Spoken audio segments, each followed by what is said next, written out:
Rathod Amarendra sir ఇద్దరు కలిసి వాకింగ్కి వెళ్తారు. వెళ్ళిన తర్వాత రాథోడ్ ఒక్కడే ఇంటికి తిరిగి వస్తుంటే ఇంటి లోపలికి ఒక్కడే వస్తున్న రాథోడ్ని చూసి ఒక్కసారిగా బాగి, ఏంటి రాథోడ్ నువ్వు ఒక్కడే వస్తున్నావు, సార్ ఎక్కడా అని రాథోడ్ని బాగి అడుగుతూ ఉంటే అప్పుడు రాథోడ్ మాత్రం మిస్ అమ్మ ఇంతకుముందు మిమ్మల్ని బస్సు ఎక్కించి కిడ్నాప్ చేసిన మిలిటెంట్స్ కొంతమంది తీవ్రవాదుల్ని ఆ రోజు అమరేంద్ర సార్ కొట్టి అరెస్ట్ చేసి జైల్లో బంధించారు కదా, వాళ్ళు ఇప్పుడు మళ్ళీ జైలు నుంచి తప్పించుకున్నారంట మేడం. అందుకనే మేజర్ సార్ వాళ్ళు మనకేమైనా థ్రెడ్ ఉంటుందని వాళ్ళ స్టాఫ్ని సోల్జర్స్ని కొంతమందిని మనకి సెక్యూరిటీగా పంపించారు అని బాగితోటి రాథోడ్ అంటూ ఉంటాడు.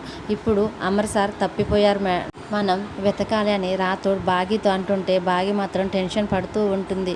మరోవైపు జైలు నుంచి తప్పించుకున్న ఆ తీవ్రవాది దాంతోపాటు ఇంకో లేడీ విలన్ని ఒక వ్యక్తి తప్పించి వాళ్ళ ఇంటికి తీసుకొని వస్తాడు. తర్వాత మీకు ఈ సిటీ దాటడానికి ఏర్పాట్లు మొత్తం కూడా నేను సిద్ధం చేశాను, మీరు తొందరగా పోలీసుల కంట పడకుండా ఈ సిటీ దాటి వెళ్ళిపోండి అని ఆ వ్యక్తి మెయిన్ విలన్ తోటి అంటూ ఉంటే అప్పుడు ఆ తీవ్రవాది మాత్రం మమ్మల్ని పంపించడానికి నువ్వు మొత్తం ఏర్పాట్లు చేసేసావు కదా, అయితే దానికంటే ముందు నేను ఒక పని చెయ్యాలి, నన్ను కొట్టి అరెస్ట్ చేసి నన్ను బంధించిన ఆ అమరేంద్ర కుటుంబాన్ని అంతం చేయాలని తన చేతిలో ఉన్న కత్తివైపు చూస్తూ కోపంగా అంటూ ఉంటాడు.